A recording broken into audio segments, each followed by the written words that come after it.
इन्दसदवन्द्याणं द्युगणहितमधुरविशदवक्काणं अन्तातीतगुणाणं नमो जनानं जितभवाणम्। अथ अजीव पदार्थ व्याख्यानम् 124 गाथा की उत्थानिका। आकाशादीनामेव अजीवत्वे हेतुपन्यासो अयम्। जो आकाश आदि द्रव्य हैं ये अजीब क्यों हैं, इस विषय में यहाँ पर एक हेतु के साथ बताया जा रहा है। आगास काल पुग्गल धम्मा धम्मे सुनत्थि जीव गुणा तेसिम अचेदनत्तम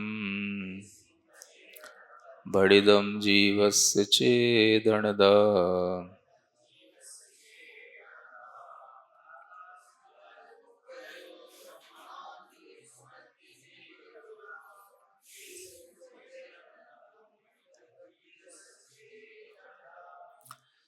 आकाश काल पुद्गल धर्म और अधर्म इन सभी द्रव्यों में जीव गुणा नत्थि। जीवों के जो गुण होते हैं वो इनमें नहीं होते हैं। तेसिम अचेतनत्तम भड़िदम, इसलिए उनको अचेतनपना बनता है, कहा गया है। जीवस्य चेदनदा। हम्म हम्म। जीव का जो गुण है जिससे जीव की पहचान होती है वो जीव के गुण कहलाएंगे। सामान्य और विशेष की बात नहीं भी करेंगे तो भी जो जीव के गुण हैं वो जीव के गुण उसमें नहीं है। तो जीव के सामान्य गुण की कौन से होते हैं? जीव के सामान्य गुण तो वो तो जीव के गुण होने चाहिए ना, सामान्य तो सभी में पाए जाएंगे। तो सामान्य और विशेष की बात नहीं भी करेंगे तो भी इतने से ही काम चली जाएगा। जीव के गुण, तो जीव के गुण तो जो चेतनता है, जीवस्य चेतनता, यही जीव का गुण है।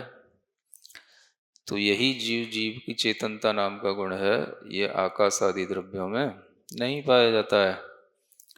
तो सामान्य विशेष का विभाजन नहीं भी करें तो भी इतने से काम चल जाता है। हाँ, तो सामान्य तो सभी में ही पाए जाते हैं, तो फिर वो जीव के ही सामान्य क्यों कहलाएंगे? सभी के सामान्य हो गए ना वो। सामान्य गुण तो सभी के लिए हो गए ना वो तो जीव के अंदर है तो जीव के सामान्य गुण कहलाएंगे, और जीव के अंदर है तो अजीव के सामान्य गुण हो गया। अस्तित्व अस्तित्व आदि ये तो सभी के अंदर ही होते हैं। तो जीव का जो गुण है वो तो जिससे जीव की पहचान होती है वो तो उसके अपने उपयोग चेतनता, यही गुण है।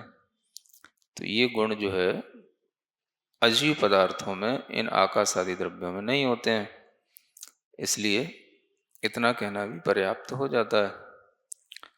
आकाश काल पुद्गल धर्म धर्मेशु चैतन्य विशेष रूपा जीव गुणान्नो विद्यन्ते। आकाश काल पुद्गल धर्म और अधर्मों में चैतन्य के विशेष रूप जो जीव के गुण हैं वो विद्यमान नहीं होते हैं। माने चैतन्य विशेष रूप है वो। जीव का गुण क्या है? चैतन्य की विशेषता वाला है। यही जीव गुण है जो चैतन्य की विशेषता को धारण करता है। तो चैतन्य विशेष रूप जो जीव गुण है वो विद्यमान नहीं होते हैं। आकाशादीनाम तेषाम अचेतनत्व सामान्यत्वात्, और आकाश आदि में उन गुणों का नहीं होने से उनका सबका अचेतनपना होता है, सामान्यत्वात्, यानी उसमें अचेतनत्व सामान्य होने से। ये थोड़ा गलत सा लिखा है, ऐसा भी। आकाशादीनाम तेषाम अचेतनत्व सामान्यत्वात्। अगर ये ऐसा होता कि अचेतनत्व सामान्य, पूरा एक शब्द लेकर के चल रहे हैं इसलिए ठीक है। आगे भी कह रहे हैं अचेतनत्व सामान्यम च आकाशादीनाम एव, माने एक चेतनत्व सामान्य और एक अचेतनत्व सामान्य। तो अचेतनपना जो सामान्य रूप से होता है वो आकाश आदिकों के पास ही होता है। चेतनता जीवस्यैव, चेतनता जीव के लिए ही होती है। चैतनत्व सामान्यातिथि, क्योंकि जीवों में वह चेतनपना सामान्य रूप से रहता है। तो जीव का यह सामान्य गुण कहलाएगा। चेतनपना भी चेतनत्व सामान्य है। सभी जीवों में समान रूप से चेतना पाई जाती है, इसलिए चेतनत्व नाम का यह गुणधर्म सामान्य है।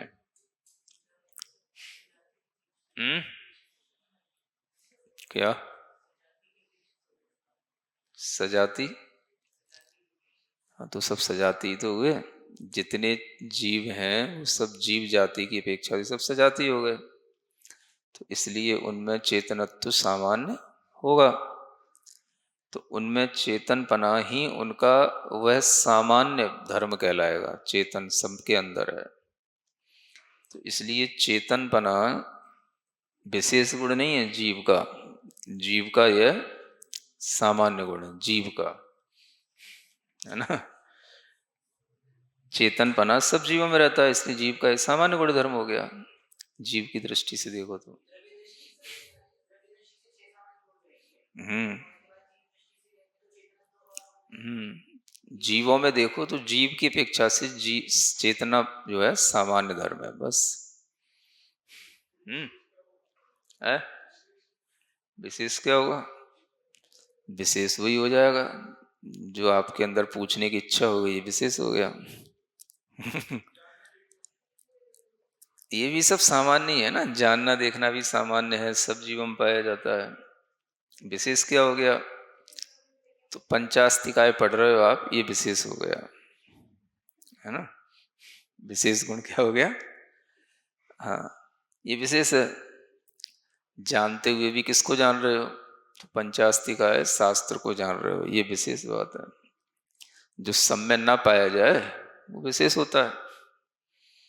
तो ये जो आपका जानने रूप गुणधर्म है कि आप पंचास्तिकाय को जान रहे हो, ये आपके लिए विशेष है। बाकी सब जो जान रहे हैं वो सब सामान्य है। तो ऐसे ही सामान्य विशेष लगाया जाता है। हुँ?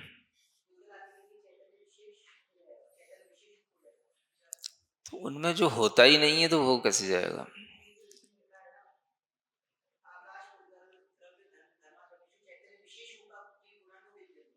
नहीं, वो जीव गुण का ही विशेषण है।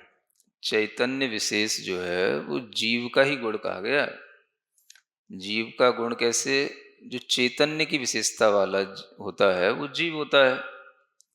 जीव के अंदर विशेषता कहाँ से आ जाती है? तो चैतन्य बने से आ जाती है। चेतना गुण धर्म से जीव में विशेषता आ जाती है, जिसके कारण से वो अजीवों से अलग हो जाता है। तो चैतन्य विशेष जो है ये जीव का गुण धर्म ही है, और ये अजीवों से उसको अलग कर देता है।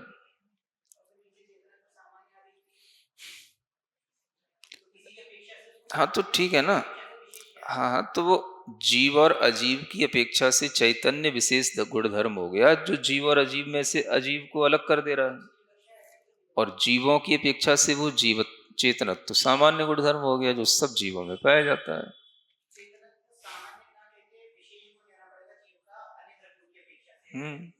तो एक ही चीज सामान्य विशेष रूप दोनों रूप होती ही है। एक ही चीज सामान्य विशेष रूप नहीं होती। अपन मनुष्य हैं तो मनुष्य की अपेक्षा से क्या है? सामान्य, है ना। अब आप व्रती हैं, क्षुल्लक हैं, मुनि हैं, तो ये विशेष हो गया। तो हर चीज में सामान्य और विशेष एक साथ भी रहता ही है, उसमें क्या विशेष? हम्म है? जीव का गुण चैतन्य विशेष रूप है, ये भी सही है। और चैतन्य सामान्य पने से सब जीवों में, बस चैतन्य सामान्य पने से सब जीव जीव होते हैं, ये भी सही है। हाँ, तो इसमें क्या दिक्कत? हम्म अब ये तो उनकी टीका होगी, अब पातनिका बता करके आगे की बात करते हैं। अथ भाव कर्म द्रव्य कर्म नौ कर्म मति ज्ञानादि विभाव गुण नर नारक आदि विभाव पर्याय रहित केवल ज्ञानादि अनंत गुण स्वरूपो जीवादि नव पदार्थंतर्गतो भूतार्थ परमार्थ रूप शुद्ध समय सार अभिधान उपादेय भूतो यो असौ शुद्ध जीव पदार्थ। ये शुद्ध जीव जो पदार्थ होता है वो कैसा होता है? भाव कर्म द्रव्य कर्म नौ कर्म रूप मति ज्ञान आदि विभाव गुणों से रहित होता है, यानी भाव कर्म द्रव्य कर्म नौ कर्मों से भी रहित होता है, मति ज्ञान आदि विभाव गुणों से भी रहित होता है, और नर नारक आदि विभाव पर्यायों से भी रहित होता है, जो शुद्ध जीवास्तिका है। केवल ज्ञान आदि अनंत गुण स्वरूप होता है। जीवादि नौ पदार्थों में ही वो अंतर्भूत है, वही भूतार्थ है, वही परमार्थ है, उसी को शुद्ध समय सार भी कहा जाता है, वही हमारे लिए उपादेय भूत है। इस तरह का जो शुद्ध जीव पदार्थ है, तस्मात् सकाशात् विलक्षण स्वरूपस्य अजीव पदार्थस्य गाथा चतुष्टयेन व्याख्यानम क्रियते। उससे विलक्षण जो अजीव पदार्थ है वो उसकी चार गाथाओं से व्याख्यान किया जाएगा। तत्र गाथा चतुष्टय मध्य, उन चार गाथाओं में अजीवत्व प्रतिपादन मुख्यत्वेन आयास काल इत्यादि पाठक क्रमेण गाथा त्रयम्। उनमें पहले ये तीन गाथाएं आएंगी इस पाठ से, तदनंतरम भेद भावनार्थम देहगत शुद्ध जीव प्रतिपादन मुख्यत्वेन अरस मरूवम इत्यादि सूत्रम एकम। देह में रहने वाला शुद्ध जीव कैसा होता है, ये अरस अरूप वाली गाथा भी इस पंचास्तिकाय में आएगी आने वाले समय में। एवं गाथा चतुष्टय पर्यंतम स्थूल द्वयेन अजीव अधिकार व्याख्यान समुदाय पातन का, स्थल द्वयेन अजीव अधिकार व्याख्यान, इस तरह से दो स्थल में अजीव अधिकार का व्याख्यान होगा। इसकी हमने एक समुदाय रूप से पातनिका बता दी। उत्थानिका अथ आकाशादीनाम अजीवत्व कारणम प्रतिपादयति। अब आकाश आदि अजीब क्यों है, इसके लिए कारण बता रहे हैं। आकाश काल पुद्गल धर्मा धर्मेशु अनंत ज्ञान दर्शनादयो जीव गुणा सन्ति न ततः कारणात् तेषाम अचेतनत्वं बढ़ितम्। यानी आकाश काल पुद्गल धर्म अधर्म आदि में जीवों के जो गुण हैं, अनंत ज्ञान अनंत दर्शन आदि, ये गुण उन जीवों के गुण उनमें नहीं रहते हैं, इसलिए उनको अचेतनपना कहा हो जाता है। कस्मात् तेषां जीव गुणा न सन्ति इति चेत्, अब उनमें जीव के गुण क्यों नहीं रहते हैं, तो कहते हैं युगपद जगत्त्रय कालत्रयवर्ती समस्त पदार्थ परिच्छेदकत्वेन जीवस्यैव चेतकत्वात् इति सूत्र अभिप्राय।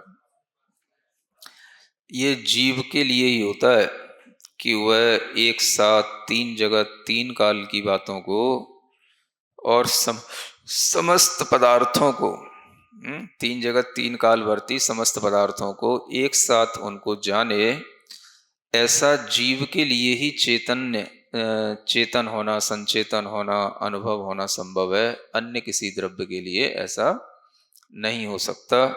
इसलिए जीव ही चेतन बने के साथ रहता है, अन्य द्रव्य अचेतन ही होते हैं, क्योंकि वह ज्ञान और दर्शन ये गुण उनके अंदर नहीं पाए जाते। जानना देखना ये उनके अंदर नहीं होता। आकाश आदि नाम अचेतनत्व सामान्य पुनः अनुमानम एतत्। अब दूसरी गाथा में कहते हैं कि ये आकाश आदि में अचेतन सामान्य रूप से रहता है, इसका अनुमान कैसे लगाएं कि अचेतन है, तो उसके लिए गाथा बताई जाती है। सुदुख जानना वा हिद परियम्मं च अहिद भीरुत्तम जस्सण विज्यदि नित्यम तम समणाविन्ति अजीवम। हम्म।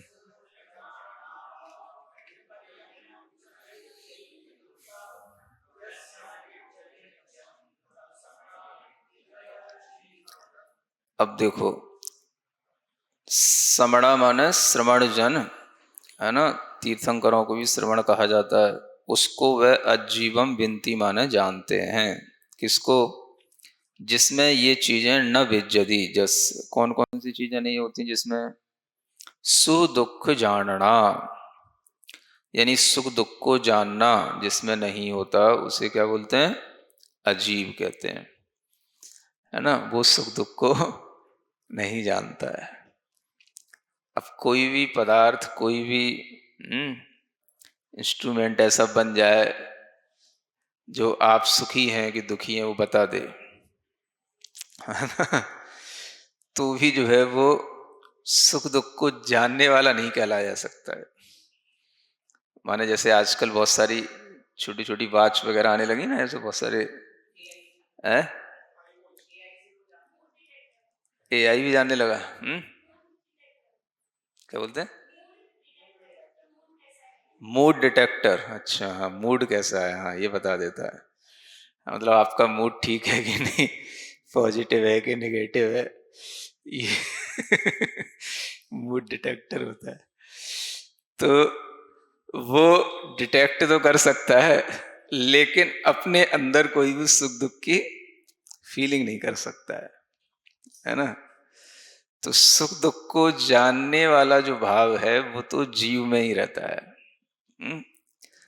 अब मान लो कोई ऐसा रोबोट वोबोट भी तैयार हो जाए, है ना, होता ही है, अपने आप काम करते रहते हैं ना रोबोट, कि भाई कोई अगर दुखी हो तो उसको तुम इस तरह से एकदम से उसके पास जाना और ये चीजें सुना देना, उसमें फीड कर दिया गया। तो उसको दुखी देख करके मूड डिटेक्टर से उसने देख लिया कि इसका मूड ठीक नहीं है, और उसके पास जाकर के वो अपनी बात कहने लग गया। तो भी उसमें सुख दुख का संवेदन नहीं कहलाएगा, है ना। ये दिखाई तो देगा कि सुख दुख कोई जान रहा है। तो सुख दुख को जानना मतलब जो संवेदन होता है वो नहीं होगा उसके अंदर। तो जानने का मतलब केवल जानना ही नहीं है, डिटेक्ट करने का नाम जानना नहीं है ना। जानने का मतलब फील करना, एक्सपीरियंस करने का नाम जानना है ना। डिटेक्ट तो कोई भी कर लेगा। ऐसे ही हित परियमम च अहित भीरुत्तम, है ना। हित परिकर्म करे, हित परिकर्म वाला हो, माने हित की, हित में प्रवृत्ति करने वाला हो, इसे परिकर्म कहते हैं, परियमम। परिकर्म का मतलब हित के काम करने वाला। और अहित भीरुत्तम, अहित से डरने वाला हो। तो ये भी जो है किसी भी मशीन में हम कर भी देंगे तो उस वो मशीन को हित अहित से मतलब नहीं रहता है। वो तो जैसा है वैसा उसका फंक्शन होगा, वैसा वो काम कर देगी बस वो। अब उससे किसी का हित हो जाए चाहे अहित हो जाए, उससे उसको कोई लेना देना नहीं है। हाँ हाँ। अब वॉशिंग मशीन है, अब उसमें आप चाहे कपड़ा डालो चाहे अपना हाथ डाल दो, है ना, उसे तो चलना है, सो चलना है।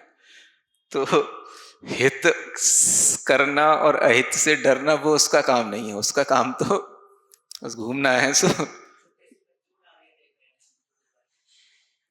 हाँ, वो तो जिसको जैसा करना है सो कर ही सकता है। मतलब ये है कि उसको इससे मतलब नहीं है कि भाई तुम्हारा हाथ है तो हम तुम्हें बचा लें, कपड़ा है तो उसको धो दें। ये सब मशीनों में नहीं होता। तो इसलिए जो है ये अजीब कहलाते हैं, जिनमें हित की काम करना और अहित से बचाना या अहित से डरने का भाव नहीं होता, है ना, वो सब अजीब होते हैं। और जिनमें सुख दुख का संवेदन नहीं होता वो सब अजीब होते हैं, ऐसा श्रमणों ने कहा है। तो ये ही उनके लिए अनुमान लगाने वाली चीज है कि जिन चीजों में ये सब नहीं है वो सभी चीजें अजीब हैं, है ना, नॉन लिविंग, वो सब मटेरियल है जिनमें जीवत्व नहीं पाया जाता। सुख सुख दुख ज्ञानस्य हित परिकर्मणो अहित भीरुत्वस्य चैति चैतन्य विशेषाणाम नित्यम अनुपलब्धे अविद्यमान चैतन्य सामान्य एव आकाशादयो अजीवा इति। यानी सुख दुख का ज्ञान और हित परिकर्म और अहित भीरुता का होना, ये चैतन्य विशेषों के नित्य जो लक्षण हैं वो अनुपलब्धि होने से, है ना। अविद्यमान चैतन्य सामान्य एवं, वे सभी चैतन्य सामान्य से रहित होते हैं, इसलिए आकाश आदि अजीब कहलाते हैं। यानी ये चैतन्य के ये विशेष पर्याय हो गए, ये विशेष चैतन्य को विशेष रूप से समझने का ये हो गया। जो चैतन्य विशेष बताया था ना, तो चैतन्य विशेष क्या, सुख दुख का ज्ञान होना, ये चैतन्य की विशेषता वाली चीजें हैं, है ना। और चैतन्य सामान्य जो है वो जानना देखना, वो एक सामान्य हो गया, लेकिन सुख दुख का संवेदन करना ये चैतन्य का विशेष कार्य हो गया। हित करना, अहित से डरना, ये चैतन्य का विशेष गुण धर्म हो गया। तो ऐसे चैतन्य के जो विशेष गुण धर्म हैं वो जिसमें अनुपलब्ध रहें, है ना, और जो अनुपलब्ध होने से ही उनमें चैतन्य सामान्य की भी विद्यमानता न रहे। यानी चैतन्य की विशेषों की जहाँ पर अनुपलब्धि रहेगी वहाँ पर चैतन्य सामान्य भी उपलब्ध नहीं होगा। तो सामान्य और विशेष दोनों ही अनुपलब्ध हो गए। तो इस तरह से वो आकाश आदि अजीब सिद्ध हो जाते हैं, क्योंकि उनमें चैतन्य सामान्य भी नहीं है और विशेष भी नहीं है, क्योंकि ये नियम बताया गया है। सामान्य जहाँ पर होता है वहीं पर विशेष होता है, और विशेष जहाँ होता है वहीं पर सामान्य होता है। तो चैतन्य का विशेष गुण धर्म भी जहाँ नहीं पाया जा रहा है, तो नियम से वहाँ पर चैतन्य सामान्य भी नहीं है। और जब दोनों ही नहीं है तो वह अजीब सिद्ध हो जाता है। ये अनुमान से, हेतु के माध्यम से सिद्ध किया गया। ये हेतु हो गया ना, अनुपलब्धि नाम का हेतु परीक्षा में पढ़ा था ना। एक उपलब्धि हेतु होते हैं और एक अनुपलब्धि हेतु होते हैं। तो ये अनुपलब्धि हेतु है, नित्यम अनुपलब्धि है ना, ये हेतु अनुपलब्धि रूप हेतु है। तो इस तरह से इस हेतु से उन आकाश आदि को अजीब रूप में सिद्ध किया जाता है।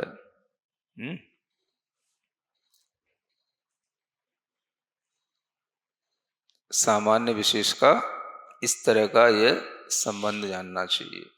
हम्म हम्म।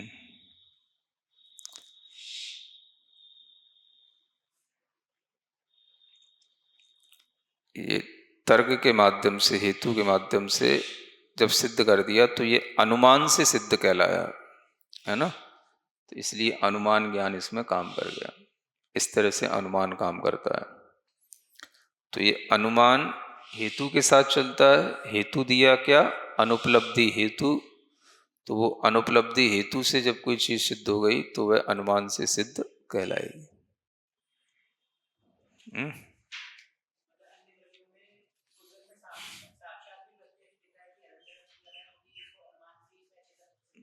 हम्म। हाँ, अनुमान से ही जो गुणधर्म है नहीं है उनको भी सिद्ध करने के लिए हम प्रत्यक्ष से, अगर कोई कहे कि भाई प्रत्यक्ष से तो जीव आपको भी नहीं दिखाई देता, तो हम कैसे कहते हैं इसमें जीव नहीं है, तो ये अचेतन है। तो फिर उसको अनुमान से ही सिद्ध करना पड़ेगा। प्रत्यक्ष से तो जीव अपने को भी दिखाई नहीं देता, तो वो जीव सिद्धि भी जो है वो अनुमान से ही होगी, इसी चैतन्य गुणों के आधार पर, और उसी से ही ये अजीब सिद्धि होगी। तो जब जीव की सिद्धि करेंगे तो ये उपलब्धि हेतु से करेंगे। उसमें ये चैतन्य के विशेष गुण हैं, सामान्य गुण हैं, ये उपलब्ध होने से उस जीव की सिद्धि होगी। और अजीब की सिद्धि के लिए यही जो है अनुपलब्धि हेतु से सिद्ध करेंगे। तो वो भी अनुमान से ही सिद्ध होगा, क्योंकि जीव तो किसी को प्रत्यक्ष होगा ही नहीं। बस ये हेतु बनेंगे। इस तरह से ही ये अनुमान के माध्यम से हेतु का उपन्यास करते हुए जीव अजीव की सिद्धि की जाती है। अथ आकाशादीनामेव चेतनत्वे साध्ये पुनरपि कारणम कथयामि इति अभिप्रायम मनसि धृत्वा सूत्रमिदं प्रतिपादयति। आकाश आदि को अचेतनत्व ये साध्य बनाना है। आकाश आदि अचेतन है ना, ये न्याय की भाषा है। इनको साध्य बनाएंगे तो साध्य के लिए आपको कारण देना पड़ेगा, हेतु बताना पड़ेगा।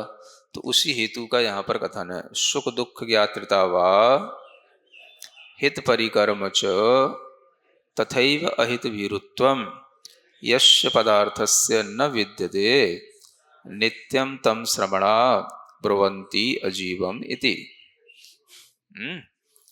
जिनमें सुख दुख का जानपना, हित परिकर्म और अहित से भीरुता जिन पदार्थों में नहीं दिखाई देती है, जिस पदार्थ की नहीं विद्यति नहीं होती है, उसको श्रवण लोग अजीव कहते हैं। ब्रुवन्ति अजीवत्वम, है ना। ये लग गई यण संधि, क्या हो गई है ना। ये वर्णो यम सवर्णे यम असर्वर्णे न च परो लोप्यम ब्रुवन्त्य जीवत्वम। तदेव कथ्यते, उसी को कहते हैं। अज्ञानी नाम हितम स्रग वनिता चंदनादि तत्कारणम दान पूजादि अहितम अहि विस्कंटकादि, है ना। देखो अज्ञानियों के लिए हितकर चीजें क्या हैं? तो अच्छी फूलों की माला चाहिए, स्त्री चाहिए, चंदन आदि चाहिए, ऐसी सामग्रियां चाहिए। ये उनके लिए हित करने वाली है ना। यानी जो इंद्री के विषय हैं ये अज्ञानियों के लिए हितकर हैं। स्रक माने मालाएं वगैरह धारण करते हैं गले में, है ना, मतलब श्रृंगार के लिए या सुगंधि के लिए, और वनिता आदि का, है ना, और चंदन आदि, ये सब जो चीजें उनके लिए अच्छी लगती हैं वो सब उनके लिए हितकर होती हैं। उसके कारण क्या है ये हितकर चीजें? तत्कारणम दान पूजा आदि है ना। और ये चीजें उन्हें कैसे मिलेंगी? तो दान पूजा आदि से मिलेंगी। यानी दान पूजा आदि करते रहेंगे तो सुखकर चीजें मिलती रहेंगी। तो अज्ञानियों को उसी में ही अपना हित दिखाई देता है, तो उनके लिए वही चीजें हितकर हो जाती हैं। तो ये अज्ञानियों का हित है, जो वह दान पूजा आदि करके पुण्य के फल से सांसारिक सुख की ही इच्छा करते हैं, ये अज्ञानी कहे जाते हैं, है ना। अहितम, और उनके लिए अहित क्या है? तो सर्प आ गया, विष आ गया, कंटक कांटे आदि आ गए, ये उनके लिए अहित हैं। ठीक है। अब संज्ञानी नाम पुनः अक्षय अनंत सुखम तत्कारणभूतम निश्चय रत्नत्रय परिणतम परमात्म द्रव्यम च हितम, है ना। तो संज्ञानी, है ना, जो है संज्ञानी मतलब संज्ञा जिनके पास में, समीचीन ज्ञान जिनके पास में है, उनके लिए सुख क्या है? अक्षय अनंत सुख ही उनके लिए सुख है ना, वही उनके लिए हित है। और उसके लिए कारणभूत क्या है? तो निश्चय रत्नत्रय में परिणत जो परम आत्म द्रव्य है, वही जो है उसके लिए कारणभूत है उस सुख की प्राप्ति के लिए। तो वही उनके लिए हितकर है। अहितम पुनः, उनके लिए अहितकारी क्या है? पुनः आकुलत्व उत्पादकम दुखम, उनके लिए आकुलता को उत्पन्न करने वाला जो दुख है वो उनके लिए दुख माना जाता है, वो अहितकर है उनके लिए। संज्ञानियों को कोई भी आकुलता नहीं होती। अगर वो आकुलता हो गई तो उन संज्ञानियों को दुख हो जाता है ना। आकुलत्व उत्पादक दुख, वही उनके लिए अहितकर कहा गया है ना। अध्यात्म की भाषा में ये संज्ञानी ये कहलाते हैं, सम्यक ज्ञानी। आकुलता को देने वाले दुख उनके लिए अहितकर हैं। और ये आकुलता के दुख क्यों होते हैं? तत्कारणभूतम मिथ्यात्वरागादि परिणत आत्मद्रव्यम च। और इस तरह की जो आकुलताओं के दुख होते हैं, ये सब मिथ्यात्व राग आदि से जब परिणत आत्मद्रव्य होता है तो उसके लिए होते हैं, है ना। या तो मिथ्यात्व से परिणत होगा अथवा वो राग द्वेष आदि परिणामों से परिणत होगा, तो उसके अंदर अनेक तरह की आकुलताएं होंगी। ये उसके लिए अहितकारी हैं और यही दुख के लिए कारणभूत हैं। च हित अहित आदि परीक्षा रूप चैतन्य विशेषाणाम अभावात अचेतना आकाशादय पंचति भावार्थ। ऐसे हित अहित आदि की परीक्षा रूप चैतन्य, जो विशेष चैतन्य की ये जो विशेषताएं हैं, है ना, जिसमें हम हित अहित आदि की परीक्षा कर सकते हैं, ये विशेषताएं किसकी हैं? चैतन्य की हैं, है ना। चैतन्य में ही ये हित अहित देखने में आते हैं। तो ऐसा हित अहित का अभाव आकाश आदि द्रव्यों में रहता है, इसलिए वो अचेतन होते हैं, इसलिए पांचों द्रव्य अचेतन कहे गए हैं। ये जो है भावार्थ। अज्ञानी नाम और संज्ञानी नाम। अज्ञानियों के लिए हित क्या और हित का कारण क्या, और संज्ञानियों के लिए हितकर क्या और हित का कारण क्या, और अहितकर क्या और अहित का कारण क्या। दोनों के लिए लिखा। अज्ञानियों के लिए भी अहितकर क्या, तो विषकंटक आदि बस यही उनके लिए अहित रूप होते हैं, जबकि सम्यक ज्ञानियों के लिए अहितकर मिथ्यात्व राग आदि ये उनके लिए अहितकर होते हैं। ये जो है सम्यक ज्ञानियों की पहचान और अज्ञानियों की भी पहचान के लिए कारण बताए गए। अच्छा है, टीका में